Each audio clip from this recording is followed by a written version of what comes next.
तो हम हैं गुरु जम्बिया यूनिवर्सिटी के अंदर और आज यहाँ पे डॉक्टर भीमराव अंबेडकर के उस पे कार्यक्रम है और कार्यक्रम का आयोजन छात्र संगठन ने किया है। हम उन्हीं से जानना चाहेंगे। गुरुमेल डाबी जी हमारे साथ है।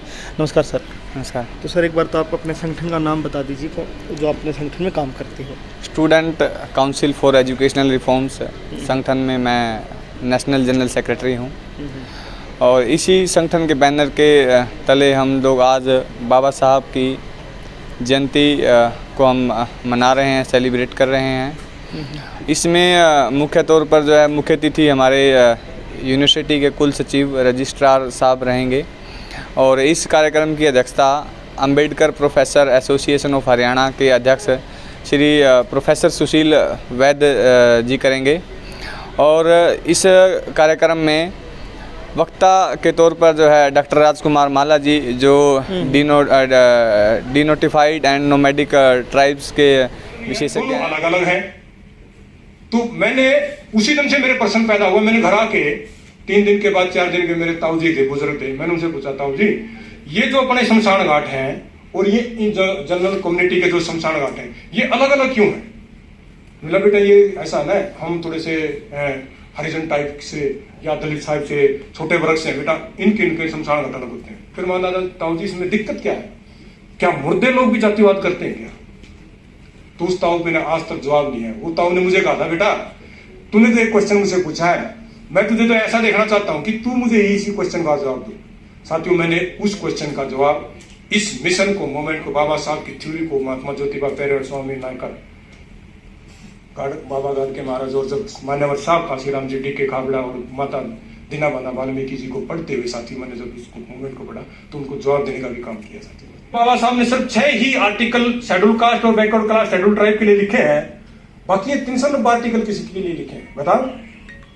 इस देश के अंदर विभिन्न धर्मों के लोग रह रहे हैं, उनका सेक्युलरिज्म का जो सिस्टम है, धर्म का सिस्टम है, रहन सहन का सिस्टम है, खाने पीने का जो सिस्टम है, कोई बलि प्रथा का विरोध कर रहा है, कोई बलि प्रथा को एक्सेप्ट कर रहा है, स्वीकार कर रहा है।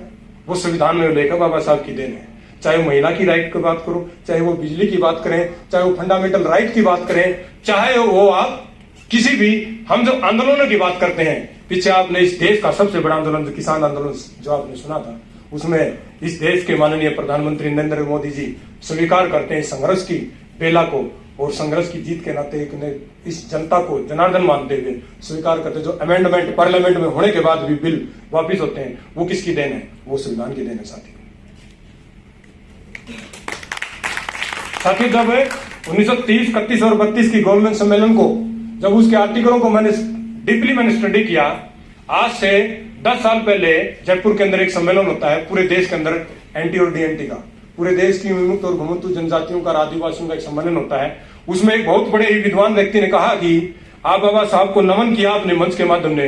बाबा साहब ने तो इन जातियों के लिए जो देश के 193 कबीले रहे हैं, कर्नल टोड जो 1871 में उनपे एक्ट लगा, तो बाबा साहब ने उस एक्ट को तोड़ने का काम नहीं किया। बड़ा प्रश्न मुड़े मैं स्तंभ हुआ, मैं हटली हुआ कि जिस व्यक्ति ने इस देश की 6743 जातियां और विभिन्न देश के और विश्व के विभिन्न देशों के संविधानों का कंपैरेटिव एनालिसिस करके एक संविधान की रूपरेखा तय की, तो उस पर इतना बड़ा ब्लेम लगा रहे हैं। साथियों, उसकी वजह से आपके बीच में बता देना चाहता हूं कि मुझे 5 साल तक दोबारा से बाबा साहब के 22 वॉल्यूम और विभिन्न बुकों को पढ़ना पड़ा एक व्यक्ति के सवाल का जवाब देने के लिए।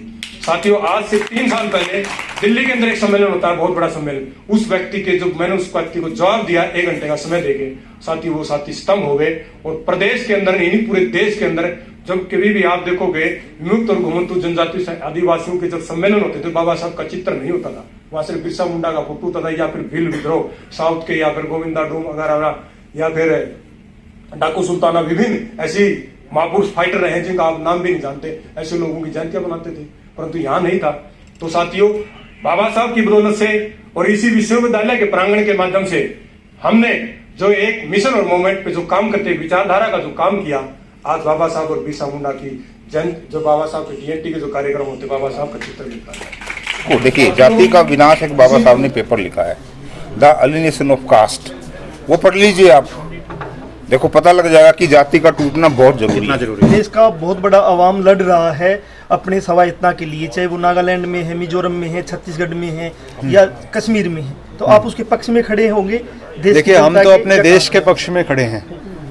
हम अपने देश की जो है ना अखंडता के लिए हैं। सभी भारतवासी जो है वो कटिबद्ध हैं इस चीज़ के लिए कि हमारे देश की अखंडता बनी रहे और हम देश जो है एकजुट रहे।